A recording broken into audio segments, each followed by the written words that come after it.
Salut à tous les rêveurs et les créateurs. Qu'est-ce que la créativité ? Un don réservé à quelques privilégiés ou bien une compétence que nous pouvons tous développer? Bienvenue dans Les Clés de la créativité, le podcast qui explore les coulisses des métiers créatifs et démystifie l'approche artistique. Chaque quinzaine, nous explorons le processus créatif d'un artiste, d'un entrepreneur ou d'un innovateur. Nous vous partageons leurs conseils, leurs astuces et leurs secrets pour vous aider à booster votre propre créativité. Je suis Thomas Piard, architecte d'intérieur, designer et votre hôte sur ce podcast. Rejoignez-moi chaque quinzaine pour une nouvelle aventure créative. Pensez à vous abonner à notre podcast et à nous suivre sur nos réseaux sociaux, Facebook et Instagram. Vous avez la liste en description. Bonne écoute!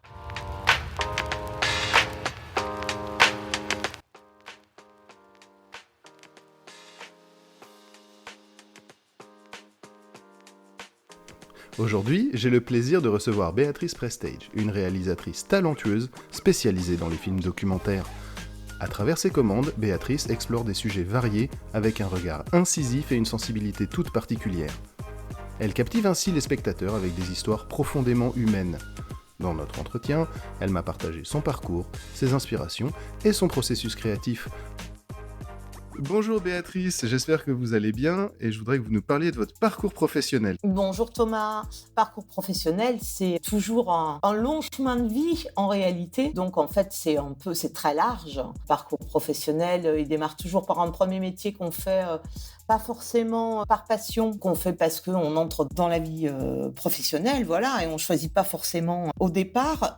Moi, j'ai eu du bol parce que dès le départ, commencer par ce qu'on appelait à l'époque les radios privées. C'était dans les années 80, c'était les premières radios qui démarraient et qui étaient un peu sauvages. Tout le monde avait le droit ou presque à une fréquence. Tout le monde aller raconter sa vie, s'intéresser à ce qui se passait autour de lui, passer de la musique. On prenait évidemment exemple sur les radios déjà existantes. Et en fait, je le savais pas encore, mais c'était ma voix. Ma voix, dans le sens où, même si aujourd'hui, je ne fais plus de radio, c'était quand même déjà un premier pas vers l'écoute des autres, la rencontre avec les autres, les histoires de parcours de vie ou de parcours professionnel. Et en fait, je dois dire que j'ai eu de la chance parce que rentrer directement et rencontrer directement sa passion quand on a 18 ans, c'est vraiment, moi je considère ça aujourd'hui comme de la chance, même si sur le moment je m'en suis pas vraiment rendu compte.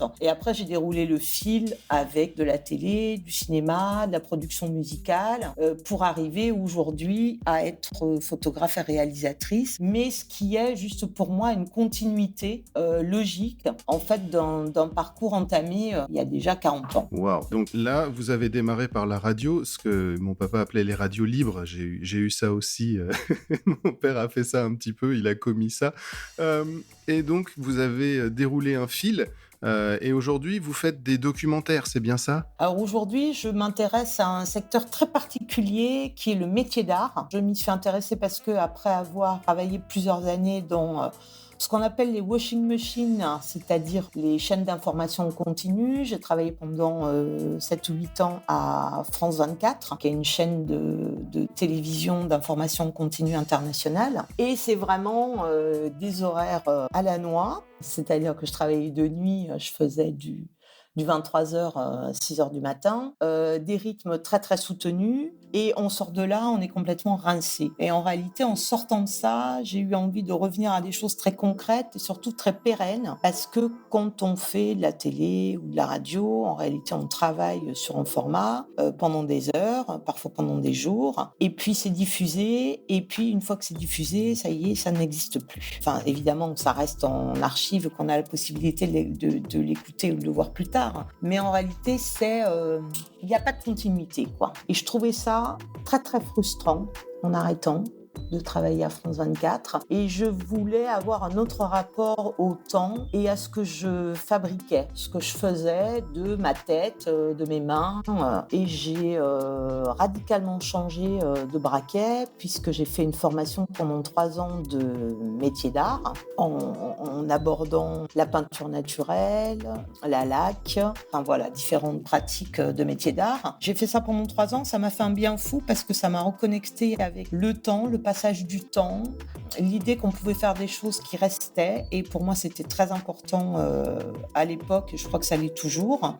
Mais j'étais déjà assez âgée puisque j'avais 50 ans et je me suis rendu compte d'une chose que souvent les gens oublient, c'est que pour avoir la maîtrise totale et parfaite de sa main dans la construction de quelque chose, il faut du temps. Il faut du temps pour apprendre, il faut du temps pour expérimenter, pour faire et refaire les mêmes gestes jusqu'à ce qu'ils soient parfaits. Et ça voulait dire en fait que je ne pouvais pas vivre tout de suite de ces savoirs-là, de ces acquis artisanaux-là.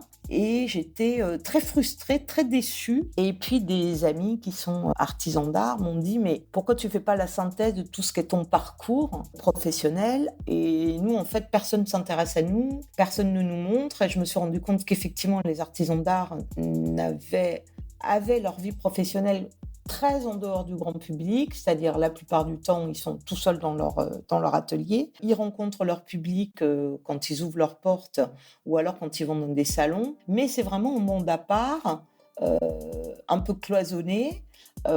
Et c'était intéressant de regarder comment ça se passait dans cette partie-là qui est super importante. C'est la fabrication, donc la réflexion, le choix des matières, le travail sur les matières brutes pour arriver à un résultat qui laisse tout le monde ébahi, quoi. Et donc, voilà, j'ai ramassé un peu tous mes savoirs et je me suis lancée dans cette société de production pour des films pour les métiers d'art.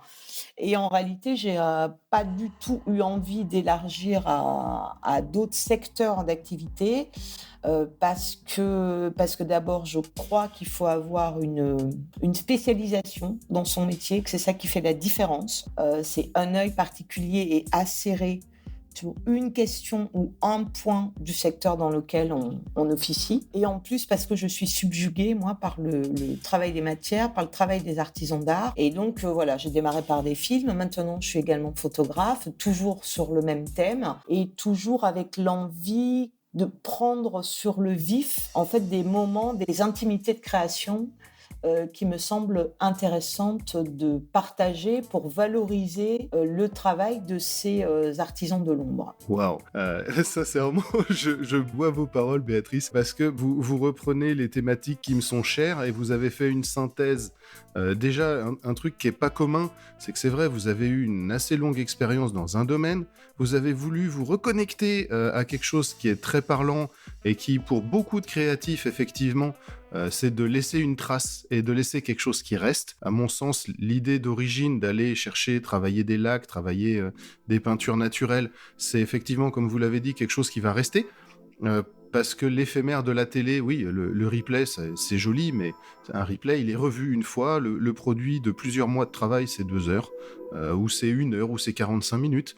Et derrière, il est vu et puis il est soit mémorisé, soit oublié, alors que quelque chose qui est collé au mur ou dans le cas de l'architecture ou de l'archi-intérieur, une pièce qui a été refaite ou des choses comme ça, ça reste, on laisse des traces. Et derrière, l'idée d'aller attraper des artisans d'art qui, grosso modo, faisaient le job que vous vouliez faire, avec l'expérience que eux avaient pris de plusieurs dizaines d'années, parce que souvent, c'est un long travail et un long apprentissage pour être un bon artisan. Et l'artisanat d'art, c'est encore un secteur très particulier. C'est un secteur que je connais mal. Quand je pense à artisanat d'art, je pense par exemple à des souffleurs de verre. Je pense à des gens qui vont peut-être faire de la réalisation de papier peint ou on va dire de tapisserie murale. Papier peint, c'est peut-être un petit peu péjoratif à leur niveau. Ou à des gens qui vont faire des grandes toiles ou des choses comme ça. Est-ce que c'est ce genre de personnes que vous allez filmer et photographier ? Oui, tout à fait. C'est des brodeuses, des plumassiers, des tourneurs sur bois. Enfin, des métiers, il y en a plus de 230.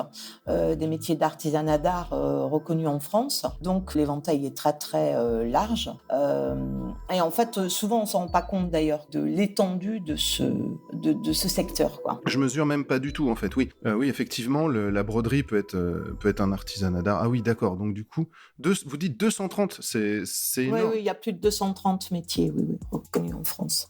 D'accord. Reconnus en France. Mais de toute façon, des pays où vraiment l'artisanat d'art est à ce point d'abord large et exploité, il y en a très peu dans le monde.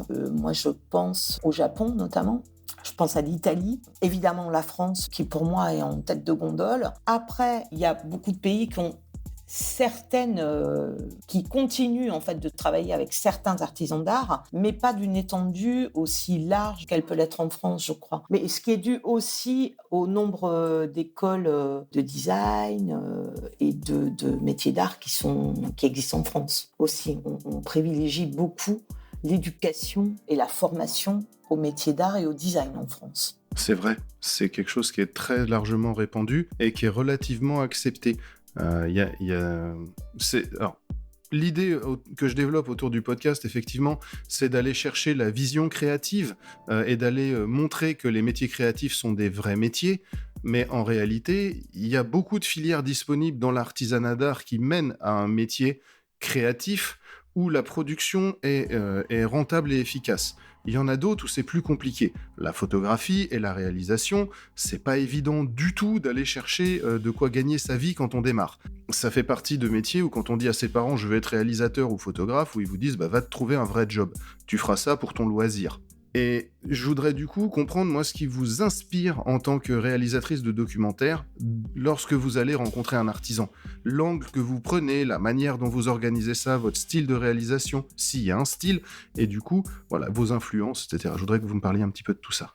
Alors, l'angle que je choisis, en fait, il est simple et c'est à peu près toujours le même, c'est le prisme humain. C'est ça qui m'intéresse parce que le geste pour le geste ou la matière pour la matière, ça peut être certes intéressant. Moi, ce qui m'intéresse, c'est la façon dont les artisans ont choisi de transformer telle matière de telle façon, le rapport qu'ils ont à la matière, ce qu'ils veulent en faire, leur imaginaire. Et en fait, pour moi, il y a autant de façons de travailler, par exemple, le bois, qu'il y a d'artisans d'art. Tout ça est une question de prisme. Je pense que sans l'humain, rien n'est vraiment intéressant. Voilà. Ça peut être beau, ça peut être fort. Par exemple, récemment, j'ai fait quelques photos de marine, de bord de mer. Certes, il y a l'esthétique, mais en réalité, ce que je trouve intéressant, c'est l'empreinte humaine, qu'on la voit ou qu'on la voit pas. C'est-à-dire juste qu'elle se devine. Une paire de chaussures d'enfant de plage, qui est laissé sur un banc avec la mer derrière. Pour moi, c'est intéressant parce qu'il y a cette partie humaine, cette espèce d'instant de vie, de partage, de joie d'être à la plage, qui est en fait concentré dans cette petite paire de chaussures et qui donne une autre dimension, du coup, plus peut-être proche des gens. En tout cas, moi, c'est toujours l'angle que je choisis dans toutes mes photos et dans toutes mes réalisations aussi, parce que en fait, je sais même pas exactement pourquoi. Moi, c'est ça qui me passionne. Il y a des gens qui préfèrent les natures mortes, le recul, parce que je pense sincèrement que quand on est photographe ou réalisateur, on est là pour laisser montrer la trace que laissent les autres. Moi, ce qui m'intéresse, c'est pas de laisser ma trace en réalité, parce que tout le monde s'en fout à part moi et mes proches. Ce qui est intéressant, c'est de passer les plats, c'est de montrer, c'est d'être en regard, c'est de permettre d'appréhender les choses, les métiers, les gens d'une autre façon, de porter un regard. Et pour moi, c'est le rôle principal de la photo et de la vidéo, c'est d'avoir un regard, ouais. On est là pour regarder, c'est le rôle, de toute façon, principal de la vidéo et de la photo, c'est de raconter une histoire. Et une histoire, elle n'existe pas que par des natures mortes, quoi. Les histoires, on a tous des choses qui nous font vibrer, plus ou moins, mais c'est souvent... On a nos sortes de Madeleine Proust en réalité. Et souvent, c'est lié à des instants de vie, à des gens avec qui on a partagé ces instants de vie. Et je trouve ça important, même si on parle d'un domaine professionnel, du métier d'art, c'est important de le capturer. Ouais, je trouve effectivement que en tant que réalisatrice et en tant que photographe, vous racontez des histoires, vous racontez une tranche de vie et vous rendez compte d'une tranche de vie de l'artisan et de la manière dont il travaille, dont il va effectivement se débrouiller avec ses matières, ses matériaux pour aller du projet au produit fini. Et un produit fini qui doit être vendable, parce qu'ils se ratent tous, alors, de moins en moins avec l'expérience, mais il y a aussi le loupé, le rattrapage, comment est-ce qu'on fait pour corriger, et comment est-ce qu'on fait pour, une fois qu'on a fini, mettre en vente, et tous ces éléments-là, c'est des choses dont vous pouvez rendre compte à travers la réalisation. Et du coup, je me pose une question, c'est comment est-ce que vous abordez la collaboration entre les artisans et le tournage ? Parce que, est-ce que vous tournez avec une équipe ? Est-ce que vous êtes seul ? Comment est-ce que vous organisez ça ? Voilà, ce genre de vision-là m'intéresse aussi beaucoup. En fait, il faut savoir qu'un tournage, c'est cher parce qu'un tournage, c'est toujours lourd. Moi, je tourne pas toute seule, d'abord parce que je ne sais pas manier une caméra, mais surtout parce que je ne veux pas savoir manier une caméra. Parce qu'en fait, on ne peut pas à la fois être dans l'action et avoir le recul nécessaire juste pour voir l'action et ce qui est intéressant de prendre dans l'action. Donc, j'ai une équipe de caméramans et après monteurs, etc. Enfin, tout ce qu'il faut pour faire de la finition, de la post-production. Le rapport que j'entretiens avec les artisans d'art quand je vais dans leur atelier, c'est d'abord créer un lien de confiance. C'est super important en réalité qu'ils oublient qu'on est là, qu'ils se mettent à nu entièrement, qu'il n'y ait pas de pause dans le genre posture à prendre et qu'on arrive à l'os, quoi. Voilà, c'est-à-dire à comprendre ces instants, et je reviens sur ce thème que j'aime bien, c'est l'intimité de création, quoi. Et ça, on peut l'établir qu'à partir du moment où on a pris du temps en amont, c'est-à-dire que je vais dans les ateliers avant, je prends le temps de discuter de tout et de rien d'ailleurs, pas que de boulot avec les artisans d'art, parce que ça me permet de saisir une ambiance, une température, une volonté d'aller vers telle ou telle chose, en fait de voir un peu par leurs yeux. Et à partir du moment où on a établi ce lien de confiance, on peut arriver dans un atelier, on peut s'installer toujours avec respect, distance, et filmer ce qu'il y a à voir, quoi. Voilà, porter un regard sur les choses auxquelles d'ailleurs les artisans d'art parfois ne font même pas attention tellement ça fait partie de leur quotidien, mais nous s'attacher aux détails qui font leur différence. Et c'est pour ça d'ailleurs que moi j'ai besoin de recul, c'est-à-dire je sais ce qu'il faut voir et c'est ce que j'indique à mes caméramans. Donc, en tant que réalisatrice, vous donnez des indications à une équipe de tournage qui va prendre des images, des vidéos des gens en train de travailler, des artisans sur leur lieu de travail. Et grâce à votre vision, vous êtes capable de dire que tel détail est plus, on va dire, est plus prééminent et fait la différence avec peut-être un autre que vous avez vu qui fait la même chose. Et c'est comme ça que vous allez capturer le savoir-faire artisanal ? C'est le principe ? Exactement. D'accord. Exactement. Ça veut dire qu'il y a des choses qui sont prévues parce que comme j'ai travaillé en amont avec l'artisan, je sais aussi sur quoi il faut appuyer et qui fait sa spécificité. Mais en même temps, il faut être très à l'écoute des petits riens qui font l'empreinte, qui font le prisme, qui font la différence, qui font l'humanité. Et ça, on ne peut pas le prévoir. C'est-à-dire ça, moi, je compte sur mon instinct, en fait, et sur ma façon de vouloir regarder les gens. Regarder, pas voir. C'est-à-dire voir, pour moi, c'est un ensemble. Regarder, c'est prêter attention. Et il est très important pour moi de prêter attention aux moindres détails. C'est pour ça qu'il me faut du recul, pour voir l'ensemble et savoir sur quel point s'arrêter, parce que ça sera a priori peut-être un détail, mais c'est ce qui, à un moment, va faire ce qu'on appelle un point d'orgue.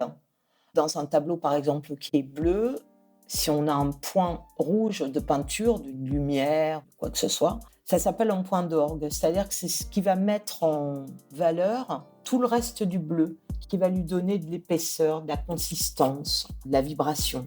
Et en fait, à un moment, on prendra en vidéo ou en photo juste un petit détail de rien qui, a priori, n'est pas plus intéressant que ça, mais ça va me servir de point d'orgue pour relancer tout le reste de la machine et valoriser l'ensemble du récit. Pardon, j'entends ça bien. L'idée principale de la façon d'organiser ce point d'orgue, c'est de vous servir de catalyseur à l'ensemble, c'est ça ? C'est que ça va permettre, comme... J'essaye de mettre en forme parce que j'ai entendu plein de choses et ma tête bouillonne et je me dis waouh, il y a beaucoup. Le fait d'avoir un point précis permet en fait de faire la construction globale autour. Pas autour, c'est de rajouter, c'est comme quand on rajoute une pincée de thym dans un plat, quoi. D'accord, c'est ce l'épice. qui va juste donner un parfum particulier, appuyer les autres saveurs et permettre de les développer. Ça tient plus de ça, plus d'une cuisine. Donc j'avais mal compris. Okay. Un peu de technique, mais en même temps émotionnel. Ah, ok, je me rends compte que comme ça bouillonne un peu dans ma tête, je saisis pas forcément bien toutes les idées. quand on a parlé du processus de création, il y a une chose qui m'intéresse. Enfin, tout m'intéresse, hein, faut pas croire que quand je m'exprime comme ça, faut peut-être que je formule ça autrement. J'ai une question vraiment qui pour moi est, à mon sens, fondamentale. Vous avez parlé de la relation de confiance avec les artisans. C'est comment vous la construisez et à côté de ça, comment vous allez identifier l'artisan avec lequel vous souhaitez travailler. Parce que il y en a, ils ont une technique peut-être très efficace, mais vous vous entendez pas avec eux. Enfin, j'imagine des choses de ce genre-là. Donc c'est des points aussi qui sont intéressants. Alors en réalité, c'est pas moi qui choisis dès le départ l'artisan, puisqu'en général c'est l'inverse, puisque moi je propose un service. Donc c'est en général un artisan qui vient vers moi parce que il a envie que son travail soit regardé de cette façon-là, c'est-à-dire avec naturel, avec authenticité et sans apporter ma touche personnel, dans le sens où en vidéo comme en photo, on peut évidemment maintenant avec les outils qui sont à notre disposition opérer beaucoup de changements dans le traitement de l'image, donc changer des couleurs, changer des matières, en tout cas les améliorer, les amener vers quelque chose qu'elles ne sont pas en réalité. Et donc, moi, j'essaie de toujours, c'est pas que j'essaie, c'est que de toute façon, c'est ce qu'on fait, ça fait partie du deal dès le départ, d'être très fidèle à la qualité des matières premières et à leur teinte. Ça, c'est super important. C'est de rester fidèle à ce qu'est et représente l'artisan et tel que lui aussi se représente son travail.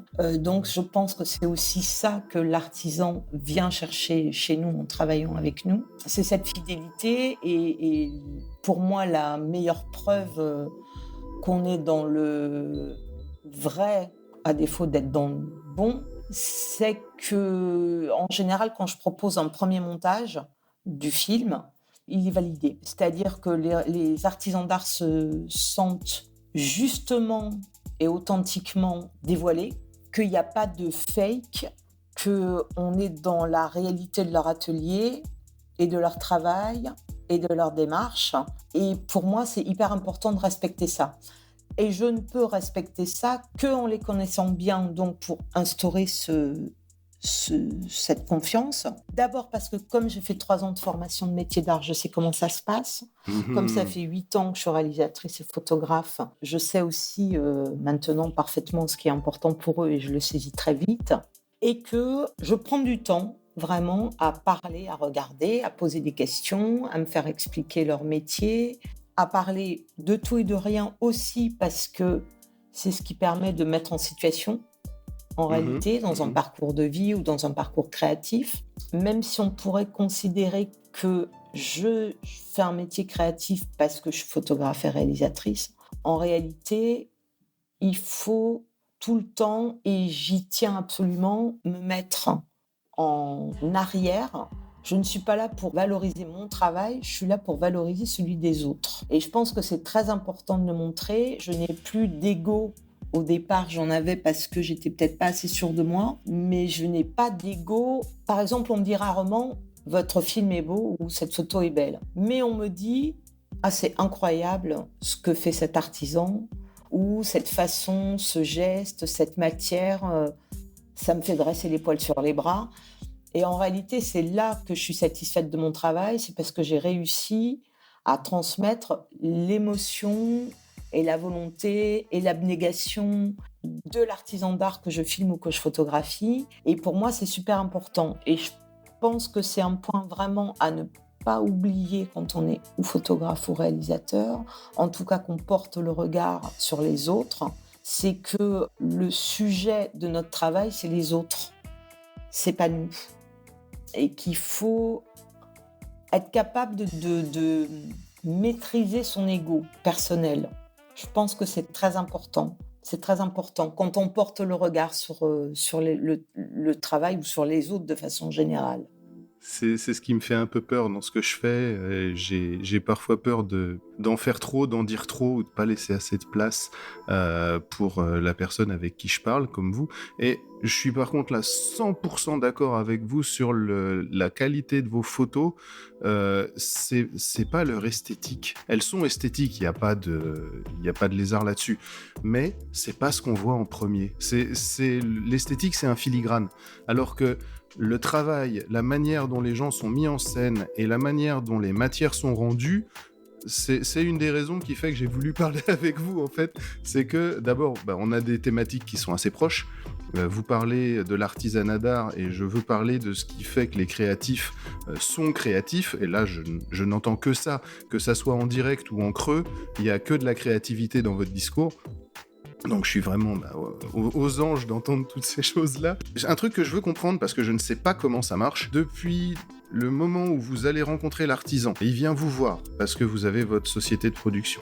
Vous allez ensuite le voir sur l'atelier, et derrière, vous avez donc vous prenez le temps de la discussion, de la mise en confiance, puis ensuite, vous allez réaliser le tournage. C'est à partir de là que j'y connais plus rien, parce que parler avec les gens, ça va, j'arrive à comprendre comment ça marche, mais derrière, de la réalisation au documentaire fini, vous avez j'imagine, un découpage temporel à respecter, des budgets à respecter. Comment est-ce que ça marche ?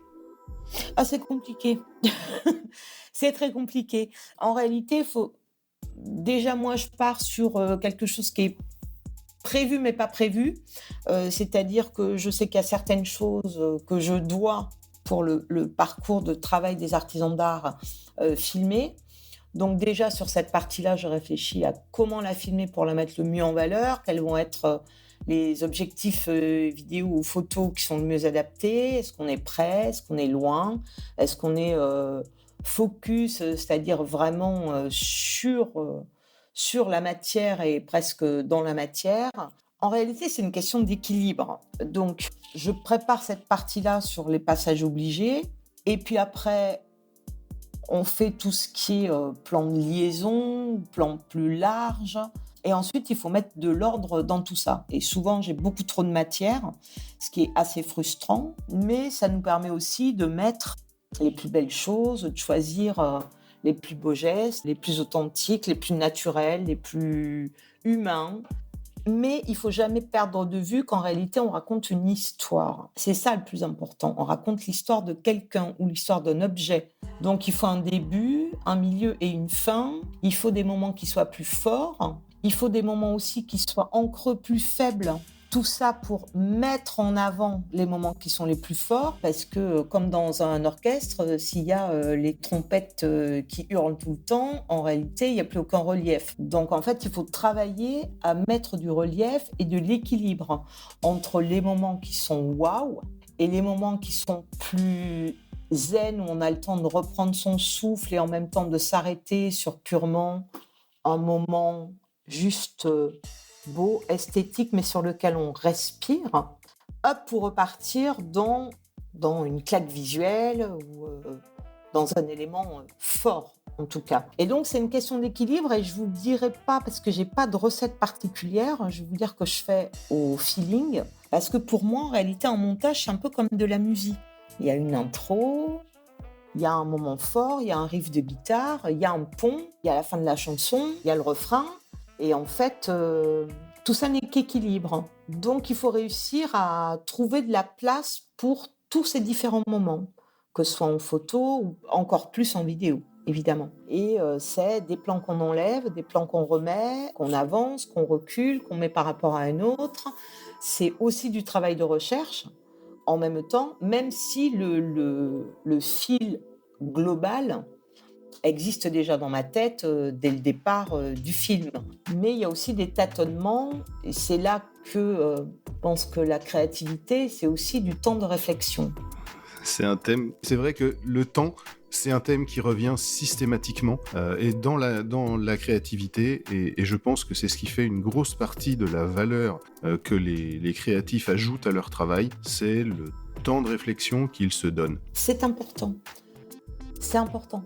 de réfléchir, d'avoir du recul et même, par exemple, je fais mon pré-montage en général en une journée et je laisse pour être dans l'action parce que moi j'aime bien partir en montage tout de suite après qu'on ait fini le film pour être toujours dans la même, toujours prise dans la même ambiance, quoi. Avoir encore sur moi ces impressions d'atelier, quoi. Donc je fais un premier pré-montage et après j'aime bien me donner le temps de la réflexion, une nuit, des fois une journée, pour revoir le film différemment et pas juste avec de l'émotion, mais avec à ce moment-là une réflexion sur le rythme du film proprement dit. Je trouve que c'est important de réfléchir et d'avoir du recul, mais en même temps il faut laisser parler aussi ses émotions. C'est un équilibre particulier, mais dont j'ai pas le secret, quoi. Je veux dire, je ne sais pas comment ça fonctionne. Je sais juste que c'est adapté à, enfin, en tout cas que j'adapte ma façon de travailler à ce circuit, quoi. Et qu'en même temps aussi, c'est bien de juste faire les choses par, comment je pourrais dire ça?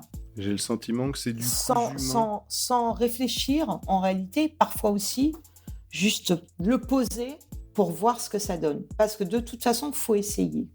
Moi, je suis pour essayer. Même si on se dit, ah, ça va peut-être pas marcher. En réalité, si on se dit que c'est peut-être jouable, en réalité, il faut le tester. Voilà. Moi, je pars du principe que ça. Après, on se trompe. On se trompe pas, on a une bonne surprise, ou alors ça débouche sur une autre idée. Mais en tout cas, c'est un mélange et à la fois de maîtrise et à la fois de lâcher prise. C'est intéressant comme mise en place. Donc là, vous avez parlé de réalisation et de montage. C'est deux choses dont vous vous occupez directement, mais comme il y a une boîte de production derrière, la production n'est pas que réalisation-montage. Il y a plein de gens qui interviennent là-dedans. Est-ce que c'est votre équipe et du coup le film, c'est un produit fini de la boîte de production pour laquelle vous êtes réalisatrice et Ah non, c'est ma boîte de prod. Donc en fait, c'est moi qui maîtrise tout de A à Z. Ça, par contre, je suis devenue comme les artisans d'art, c'est-à-dire que je suis contrôle fric, c'est-à-dire que chaque détail doit être maîtrisé, quoi. Chaque action, chaque réflexion, en tout cas finale, quoi. Tout doit être maîtrisé. Même si on fait les choses à un moment un peu par hasard pour tester, ça fait aussi partie de la maîtrise qu'on a de son métier. Comme un peintre qui va refaire 10 000 fois le même geste. Au début, il y a des hésitations, et plus il avance dans sa carrière, et plus il maîtrise le geste, et moins il y a des hésitations. Et moi, c'est un peu la même chose. C'est-à-dire que maintenant, même si je laisse beaucoup parler mon inspiration du moment, il faut aussi que tout soit maîtrisé parfaitement pour que ça colle avec la musique, pour que ça colle avec l'esprit, pour que tout soit parfaitement fidèle en réalité à ce qu'on a vu et ce qu'on a ressenti et à ce qu'est l'artisan d'art. C'est même le point principal, quoi, le premier point. Mais je ne sais plus où j'en étais, donc du coup je ne sais plus quelle était la question. Mais non, c'est moi qui maîtrise tout vraiment j'ai un œil sur tout, quoi. C'est-à-dire, je suis en salle de montage. Après, j'ai un monteur avec lequel je travaille depuis 8 ans, qui me connaît parfaitement, qui sait exactement vers quoi on va, qui connaît très bien ce métier-là et ce secteur-là. Et c'est aussi dans le dialogue qu'on arrive à améliorer les choses et à les pousser, en tout cas, au maximum de ce qu'elles peuvent donner. Pour la colorimétrie, c'est pareil, c'est-à-dire la fidélité des couleurs. Il est absolument parfait. David, si tu nous entends, je te salue. Et voilà, il sait parfaitement ce que ça veut dire en termes d'engagement vis-à-vis des artisans d'art. Donc c'est à peu près la seule partie sur laquelle je ne dis rien et j'attends la fin de la post-production. Mais après le dérushage, c'est-à-dire regarder tous les rushs, toutes les images qu'on a faites, le pré-montage, le montage, le mixage, les interviews, quand on en fait, c'est moi qui les monte, parce que j'ai bossé 15 ans à la télé, que j'ai monté plus de 5000 interviews, que je sais ce qui est important ou pas important, en tout cas pour le film. Non, je suis vraiment présente du début à la fin, quoi. Ok, donc c'est vous en fait qui gérez l'équilibre entre la présentation des techniques, la musique, l'ensemble de l'ambiance. C'est votre bébé au final. Exactement. Mais d'où l'intérêt d'avoir fait ces différents métiers, parce que j'ai oublié aussi dans les métiers que j'ai faits, j'ai bossé aussi en production musicale. Donc, en fait, je maîtrise l'ensemble de la chaîne par différentes expériences professionnelles. Et c'est le mélange de tout que je trouve intéressant. Donc vous pouvez même contrôler, entre guillemets, je mets contrôler, mais vous avez dit control freak, c'est pour ça que je reviens dessus, une équipe de musiciens pour aller dans le sens que vous voulez pour arriver au produit fini. Oui, oui, tout à fait. Alors nous, on ne fait pas faire de musique sur mesure, en tout cas très rarement, parce que malheureusement, ça coûte très cher et que malheureusement, c'est souvent pas dans les budgets qui peuvent être alloués à leur communication par les artisans d'art. Donc je pioche dans ce qui s'appelle une banque d'images, mais je passe beaucoup de temps, il m'arrive de passer plus de 2 jours, juste à chercher une musique qui conviendra parfaitement au film d'un artisan, parce qu'il faut qu'on soit dans le bon tempo, dans le bon mood. Et puis une musique, c'est compliqué parce qu'il faut que ça... Il ne faut pas que ça noie le film, il faut juste que ça supporte, que ça porte le récit. C'est un contrepoint à l'histoire. Oui, c'est ça. C'est ça. Il faut que ça complète, que ça porte, que ça n'étouffe pas le récit qu'on est en train de dérouler. Et est-ce que c'est alors, vraiment question de néophyte, est-ce que c'est envisageable un film sans musique? J'imagine que non, parce que dans chaque film, il y a de la musique, et c'est vrai que c'est même souvent ce qui va multiplier l'émotion. Si je réfléchis à ce que je viens de dire, c'est une ânerie. Et il faut de la musique parce que ça emporte, ça va être un facteur d'émotion bien plus important. Oui. Oui, j'ai dit une bêtise. Oui. J'imaginais un film sans musique. Non, mais tout à fait. Moi, j'en ai fait, je crois, 3 petits pour une communication d'un des meilleurs bars du monde en cocktail. On a fait des films juste avec des bruits. Et moi, je trouve ça passionnant. D'ailleurs, dans nos films, on rajoute beaucoup de sons qui s'entendent pas forcément, qui sont juste là qui s'entendent pas quand on n'y fait pas attention, qui sont de toute façon mixés dans la musique et qui sont là juste pour accentuer un geste, un mouvement, une matière. Mais je rêverais de faire un film sans musique du tout et uniquement à base de sons d'un pinceau qui gratte une toile ou d'un marteau qui tape. Parce que aussi, parfois, la nudité sonore peut multiplier l'émotion qu'on ressent. C'est vraiment au cas par cas. Vous me sauvez, ça fait que j'ai dit moi une ânerie. Du coup, je vais pas le couper au montage. Exactement, vous pouvez le garder, ça. Super, merci beaucoup, ça me sauve la peau. J'aimerais parce que j'entends que vous avez parlé de ces 3 films, d'un bar extraordinaire, le bar à cocktail. Est-ce que vous avez justement un documentaire dont vous êtes particulièrement fier, dont on pourrait évidemment mettre le lien dans la description, et dont vous pourriez nous parler comme anecdote, par exemple? Comme anecdote, pas particulièrement, mais un film que j'aime beaucoup, mais c'est toujours un peu le problème. C'est souvent le dernier film qu'on a fait parce qu'on a fait des progrès, parce qu'on est plus près de ce qu'on imaginait au départ, parce qu'il y a un attachement, un affect en tout cas plus récent. C'est le dernier film qu'on a fait pour Christian Lacroix-Maison, qui confie la réalisation de ces fresques et papier peint à des artisans d'art. Et donc, nous avons tourné avec Cédric Pelletier, qui est un peintre en décor très talentueux, qui travaille pour de grandes maisons comme Cartier par exemple. Et donc, il a peint cette fresque de fleurs absolument fantasmagorique et très colorée. Et donc, on a passé 4 mois à tourner à différents moments, que ce soit en atelier ou dans le showroom de Christian Lacroix. Et c'est toujours très émouvant en réalité de partir d'une toile blanche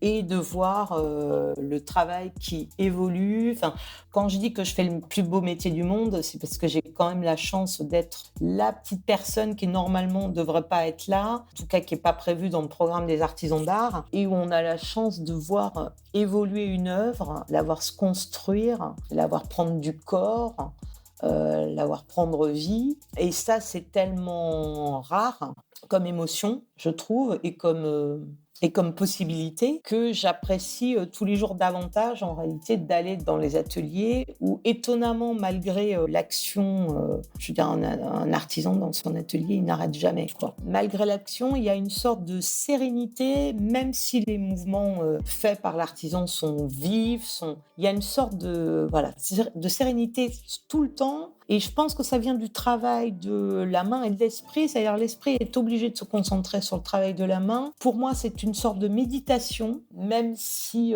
les artisans d'art n'en sont pas toujours conscients, je pense, mais c'est une sorte de méditation poussée à l'extrême.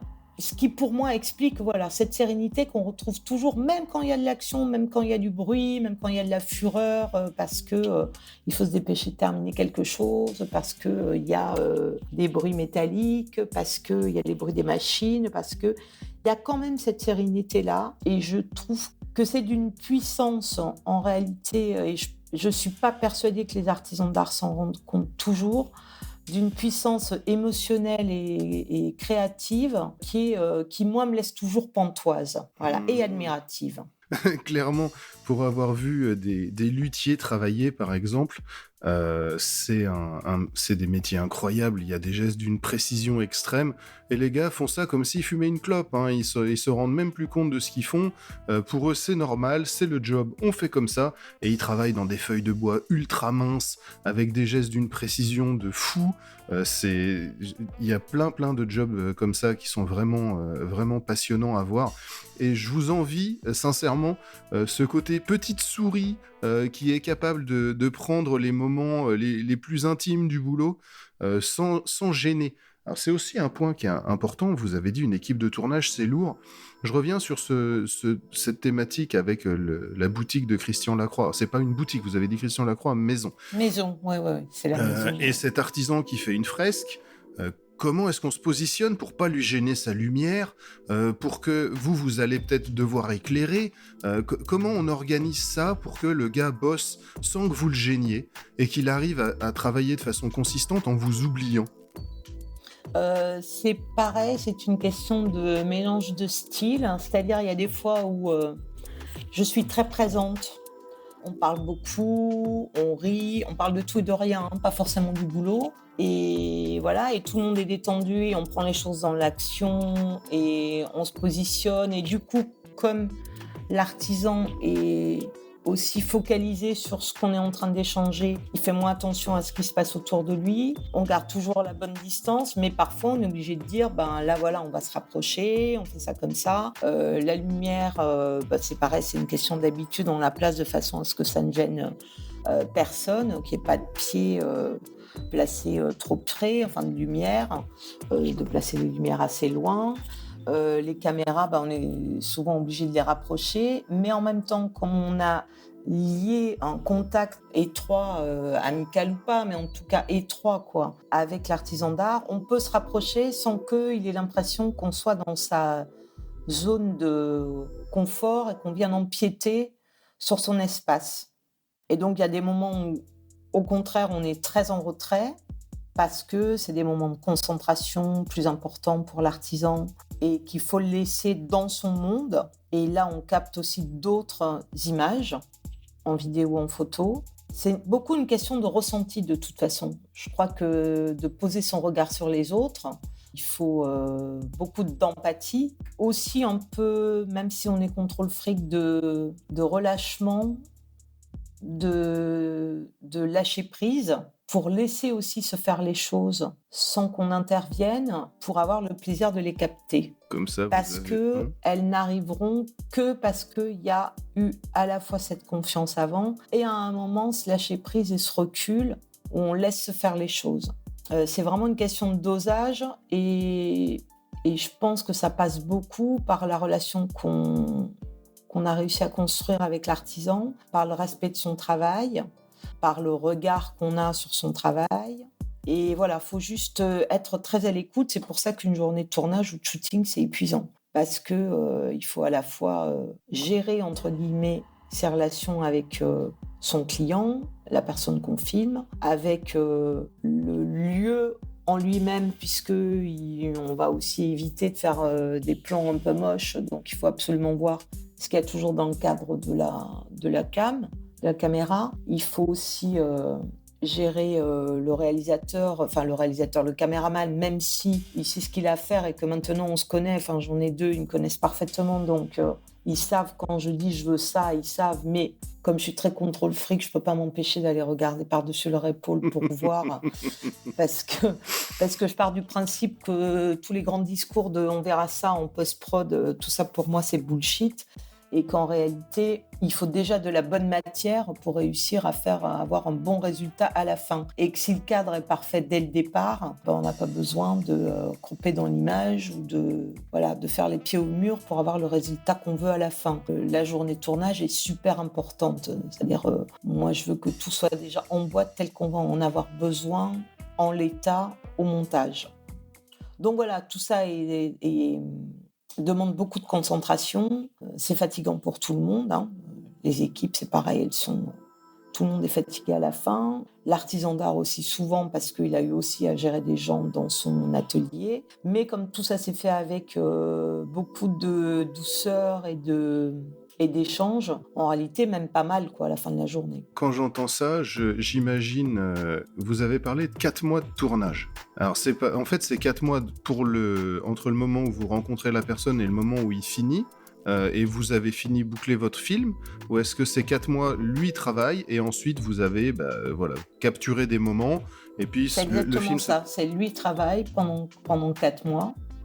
Et nous, on vient à des moments précis qu'on a préparés, évidemment, parce qu'il y a des plans de travail pour l'artisan, qu'il est important de capter quand même certains moments super forts. On organise un peu la journée de travail par rapport à ce qui est possible aussi dans le flux, dans lequel l'artisan est contraint de travailler. Et donc voilà, on vient plusieurs fois et on prend des étapes importantes, plus des plans auxquels on n'a pas pensé avant, après, souvent avant, il vaut mieux d'ailleurs, pour ajouter un peu de magie, un peu de poésie. Je pense notamment à la fresque qu'on a tournée toujours avec Cédric Pelletier. Il a fait une fresque que j'adore pour une boutique Cartier à Nagoya, au Japon, dans lequel on est moins sur le savoir-faire, mais beaucoup plus sur la poésie de la fresque en elle-même, qui représente la panthère Cartier allongée près d'une petite rivière au milieu de fleurs et de grues, l'oiseau magnifique. Et donc voilà, on est parti aussi sur des ralentis de peinture qui coulent, sur des pinceaux, des gros plans de pinceaux. On a fait un tournage quasiment à la bougie pour changer l'image, en réalité la qualité de l'image et de la lumière. Et c'est important en réalité de pas être... Alors parce que c'est très bien de mettre en avant le geste, c'est parfait, c'est ce qu'il faut pour valoriser les métiers d'art, mais il ne faut pas oublier la partie poésie de la création, avec des gestes qui peuvent paraître anodins, comme de la peinture qu'on verse ou un pinceau qu'on égoutte, et qui sont à la fois ces petits points d'orgue ou de respiration dans le film, et à la fois peuvent dégager une grande poésie. Et je pense qu'il faut aussi avoir envie de voir du beau sans le fabriquer. C'est-à-dire, on n'est pas dans du fake, mais juste dans un regard plus positif, plus enthousiaste, plus humain, plus proche de l'émotion, en réalité. Parce que de l'émotion, je pense qu'il y en a il peut y en avoir en tout cas dans chaque geste qu'on fait au quotidien, et d'autant plus dans chaque geste que font les artisans d'art, et que c'est cette poésie-là qui est intéressante, même si le cadre n'est pas tout à fait parfait, que la lumière n'est pas tout à fait parfaite. Moi, techniquement, en photo notamment, je suis pas un cadre, mais je pense que l'émotion est plus importante que la technique, et que ça va provoquer plus de réactions chez le spectateur que quelque chose de parfaitement maîtrisé tout le temps. Et puis la vie, elle n'est pas non plus toujours maîtrisée, et on peut trouver du beau dans les endroits les plus surprenants ou les moments les plus surprenants, et que c'est intéressant de savoir s'y arrêter aussi sur ces moments-là, de pleine humanité. Je vais garder ça à bloc. Ah, j'adore. Vraiment, je prends énormément de plaisir à vous écouter, Béatrice, parce que l'ensemble des éléments que vous donnez sont à la fois riches de sens et même dans les moments un petit peu de pause et de recherche, ça fournit encore de la matière à réfléchir. Donc là, je pense que j'ai bien compris globalement, et donc les gens qui nous écoutent aussi, j'espère, la manière dont vous présentez votre travail, dont vous l'appréhendez, la bienveillance, tout ce que vous pouvez mettre d'humain et de lâcher prise d'un côté, avec la partie qui va être beaucoup plus contrôlée, pour au final livrer un produit qui va fonctionner comment ? Quand le film est terminé, c'est un... Comment dire c'est un film de commande, donc vous livrez un produit fini à votre client.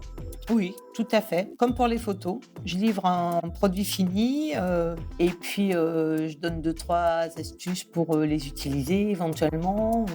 Voilà.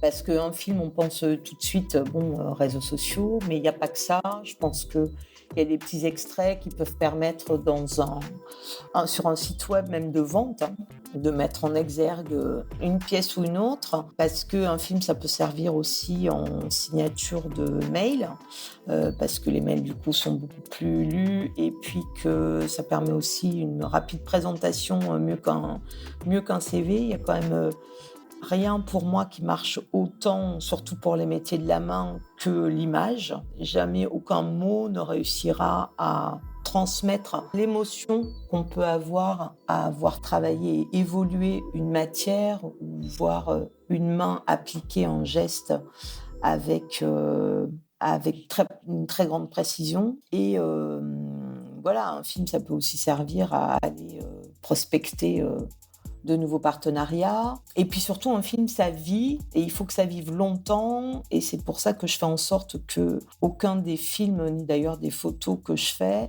ne soit daté, parce que l'utilisation moyenne de nos films, c'est 3 à 4 années. Donc en réalité, il faut que ce soit un investissement. L'investissement financier, il y est du côté de l'artisan d'art. Il ne faut pas qu'au bout de 6 mois ou 1 an, son film lui serve à plus rien, quoi. Parce que je vois pas l'intérêt pour eux, à ce compte-là, de venir nous voir. Il faut que ça ait une vie, que ça l'aide réellement dans son travail, dans sa recherche de nouveaux partenaires ou de nouveaux chantiers. Donc en fait, les films que vous préparez, c'est pas juste, entre guillemets, l'art pour l'art. Il y a une vraie utilité derrière. C'est-à-dire que c'est pas, entre guillemets, une commande d'un client qui voudrait avoir sa masterpiece présentée, puis qui derrière va le mettre sur son site et le laisser en l'état. C'est vraiment une démarche qui va aller interroger le travail et ensuite pouvoir le présenter. Et ça, je l'avais pas compris comme ça. Oui, parce que je pense que surtout c'est un très gros investissement financier, même si nous, on a des tarifs qui sont quand même tout à fait raisonnables. Mais pour un artisan d'art, c'est quand même un gros moment, quoi, de sa vie. Il faut qu'un film, il serve à autre chose. Enfin, j'ai des clients qui l'utilisent, par exemple, après des rendez-vous professionnels. Pour conclure un rendez-vous professionnel, par exemple, ils diffusent leur film. Parce que ça permet, en fait, d'enfoncer le clou, quoi, de clore et de bien montrer en 1 minute 30, parfois un peu plus, mais de montrer l'univers complètement, à la fois avec beaucoup de proximité, mais en même temps sans avoir à prendre le temps de lier des contacts avec son prochain client qui soient amicaux. C'est-à-dire, on est vraiment dans quelque chose, en dévoilement, quoi, de la façon de travailler, de l'univers créatif, des priorités professionnelles ou artistiques, qui permettent aussi de cerner l'artisan d'art avec lequel le partenaire commercial va décider de travailler. Et je pense que il faut que ce soit utile, quoi. Il ne faut pas que ce soit seulement beau ou un récit, il faut aussi que ce soit utile. Et donc, on essaie de faire en sorte que ce le soit. Ça, j'avais pas compris ça. Alors j'ai entendu un autre truc que j'avais pas compris parce que j'imaginais que les films étaient plus longs. Vous avez parlé d'une minute 30. C'est un extrait du film ou c'est la durée totale? Ah non, non, c'est la durée totale. On est sur des formats réseaux sociaux. Le seul film que j'ai fait qui soit, j'en ai fait 2, un sur un suivi de construction pour la SNCF avec Yona Vautrin, la designer de matériel pour les gares en France. Là, on a fait un film qui a duré 5 minutes, je crois, sur pareil 6 mois de fabrication. Et puis j'en ai fait un autre récemment sur le handicap et sur la façon de vivre le handicap et surtout de le surmonter et de se donner une chance pour une seconde partie de vie différente en prenant compte de son handicap pour la Fondation de Banque Populaire qui est engagée auprès des personnes porteuses de handicap depuis 30 ans maintenant. Et on a fait le tour de France, un petit tour de France. On a interrogé entre 6 et 8 personnes porteuses de handicap. Et donc là, voilà, on est sur du 6 minutes. Faut pas oublier qu'en vidéo, si on s'y prend bien, on a quand même le temps de raconter énormément de choses en 1 minute, ou 1 minute 30, ou 3 minutes, ou même 5 minutes. 5 minutes, ça commence même à être vraiment long. Évidemment que moi, idéalement, j'adorerais faire une série, par exemple pour la télé, sur les métiers d'art, parce que je trouve qu'on n'en parle jamais assez et qu'il y a tellement à dire et tellement à voir qu'il y a toute la matière possible. Mais je n'en suis pas là encore. Donc, on verra si un jour j'aurai cette chance-là, voilà. Je disais, ça bouclerait la boucle d'aller travailler pour la télé ensuite, présentant des choses comme ça pourrait être effectivement intéressant. Alors quand vous avez dit ça, je me suis souvenu d'un journaliste de TF1 qui présentait des sabotiers dans les Hautes-Alpes ou des choses comme ça, mais on n'est pas du tout dans la même dynamique à ce moment-là. Mais sur des courts films, c'est vrai, quand vous avez dit en 1 minute, on peut dire beaucoup, les publicités arrivent à raconter plein de trucs en 30 secondes. Donc oui, c'est des formats très dynamiques. Ok, mais du coup... Faut juste aller directement au cœur du sujet, quoi. C'est-à-dire, faut pas perdre de temps en blabla et en tergiversation. Faut aller straight to the point, quoi. C'est très important. C'est marrant parce que quand j'ai vu documentaire, je m'étais imaginé des documentaires du type documentaire animalier de 45 minutes avec de la voix off. Ça, c'est mon rêve. C'est mon rêve. Docu animalier ou docu sur le métier d'art, mais avec... Non, sur le métier d'art, moi, il y a vraiment que ça qui me fait vibrer à ce point-là, quoi. Non, docu animalier, c'est encore une autre spécialisation. Non, sur les métiers d'art, je pense qu'il y a tant à dire et à montrer pour valoriser ces métiers, d'autant plus que la France réalise quand même un très gros chiffre, je ne saurais vous le dire, mais il s'agit de plusieurs milliards par an de ventes d'artisanat d'art à l'étranger. Ça apporte vraiment une manne financière au pays et ces métiers sont encore en pleine expansion et encore en recherche de très bons ouvriers de métiers d'art. Les formations, même si certaines changent ou certaines disparaissent, on essaie quand même le gouvernement en tout cas essaie de plus en plus d'attirer les jeunes qui en seconde ont envie de passer à une formation professionnelle vers les métiers d'art. Il y a des marques qui ouvrent encore des ateliers en France, comme Hermès par exemple, qui en ouvrent régulièrement en province. Donc il y a du travail bien payé. Tout le monde ne sera pas créateur, tout le monde encore moins ne sera artiste, mais la filière est quand même très vive, très dynamique en France. Évidemment avec encore certainement des défauts au vu de certains, mais je pense que ça va dans le bon sens et en tout cas, voilà, ces métiers sont de plus en plus reconnus et de plus en plus valorisés en France et c'est tant mieux. C'est un point sur lequel c'est pas simple pour un jeune de s'engager, mais c'est vrai que c'est des métiers, les métiers d'artisan, et surtout dans l'artisanat d'art, où on peut être très bon compagnon et très bien gagner sa vie sans être forcément le patron de la boîte. Les gens qui travaillent pour faire de la couture de sacs chez Hermès ou de la découpe de cuir sont des artisans très qualifiés et c'est des métiers qui ramènent pas mal de sous, effectivement.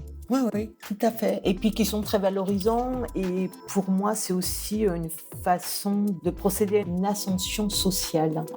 Oui, j'avais pas vu ça comme ça, mais c'est vrai. Ça change d'aller... Alors, sans que ce soit vu comme quelque chose de dégradant, donc faut peut-être que je fasse très attention à ce que je dis, mais ça change de l'opportunité d'aller à l'usine.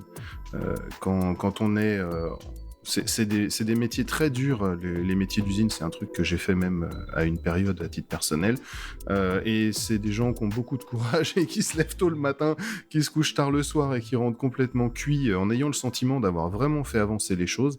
L'artisanat d'art, c'est très très différent, c'est aussi des métiers où on se lève tôt le matin, où on se couche tard et où on est épuisé à la fin de la journée. Ouais, c'est des métiers très physiques, ouais. Mais on a le sentiment d'avoir aussi accompli quelque chose pour les gens.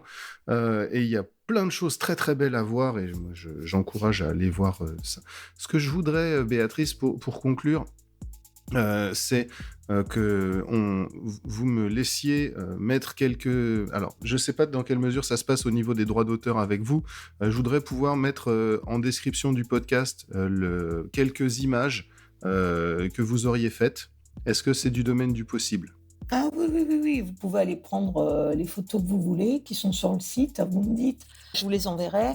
En film, vous pouvez prendre Nagoya, qui est très beau. Il y a Shenyang aussi, ça c'est de la peinture. Christian Lacroix-Maison, c'est pareil, c'est de la peinture, donc vous pouvez. Il y a, on a fait un film avec Karl Maslow, qui est joaillier, que vous pouvez prendre. J'adorerais interviewer un joaillier, j'adorerais ça. Ah oui, Karl est vraiment... allez voir son travail, c'est vraiment intéressant, il est sur le site. Je pense William Amor aussi, c'est un très joli film et qui pourrait vous intéresser. Voilà, non, allez-y, dites-moi. Et moi, juste, je demande à mes clients, mais il n'y a aucun souci. L'idée, ce serait que je puisse soit mettre un lien direct vers dans le podcast, que les auditeurs puissent cliquer sur le lien pour aller voir le film en ayant écouté le podcast. Les images, je peux les intégrer directement et quand on en parle, ils verront les photos pendant qu'on en parle. Mais si là, les films que vous venez de citer, je pourrais mettre le lien vers votre site avec le film directement et ils pourront aller voir ça directement. Oui, tout à fait. De toute façon, je vous ai parlé là, essentiellement de Christian Lacroix et de Nagoya pendant l'interview. Donc là, les deux, vous pouvez les utiliser. Et de toute façon, en mettant juste le lien vers Seven Skills, ça ouvre directement sur le premier film qu'on voit, c'est Christian Lacroix, sur la page d'accueil. C'est la première chose. J'ai vu ça et j'ai vu aussi La Panthère dont vous parlez sur votre Instagram, qui est absolument splendide. Ah ouais, non, c'est une beauté, ça. Je vais vous remercier beaucoup, Béatrice, pour le temps que vous m'avez accordé. J'ai beaucoup apprécié parler avec vous. Merci beaucoup, vraiment. C'est très bon. Merci de m'avoir laissé la parole et parler de ces artisans d'art que je respecte tellement profondément et j'admire par vraiment leur abnégation, leur talent, leur curiosité, leur sens de l'innovation. Je trouve que la jeune génération est vraiment exceptionnelle et que même dans la génération qui est là depuis beaucoup plus longtemps, ils sont très ouverts à des collaborations, à l'innovation également. Je pense que c'est des métiers dont on parle jamais assez. Et puis j'étais aussi très contente de parler de la vision que j'ai de mon métier et de la façon dont je le fais. Parce qu'en étant en seconde ligne, on a rarement l'occasion de parler de ce qu'on fait, quoi. Voilà, et que je trouve ça très, très plaisant de pouvoir partager mon enthousiasme sans borne. Merci beaucoup d'avoir écouté cet épisode des Clés de la créativité. J'ai vraiment passé un super moment avec mon invité. J'espère que vous avez pris plaisir à nos échanges. Surtout, je tiens à remercier chaleureusement tous les auditeurs qui nous accordent leur temps chaque quinzaine. C'est grâce à vous que ce podcast existe et continue de grandir. Si vous avez apprécié cet épisode, partagez-le sur vos réseaux sociaux et laissez un commentaire sur les nôtres pour nous dire ce que vous en avez pensé. Vous pouvez également me retrouver sur l'Instagram ou le Facebook des Clés de la créativité. Je vous mets les liens en description. Sur ce, je vous souhaite une semaine pleine d'inspiration et de créativité. En attendant le prochain épisode, restez créatifs et à bientôt!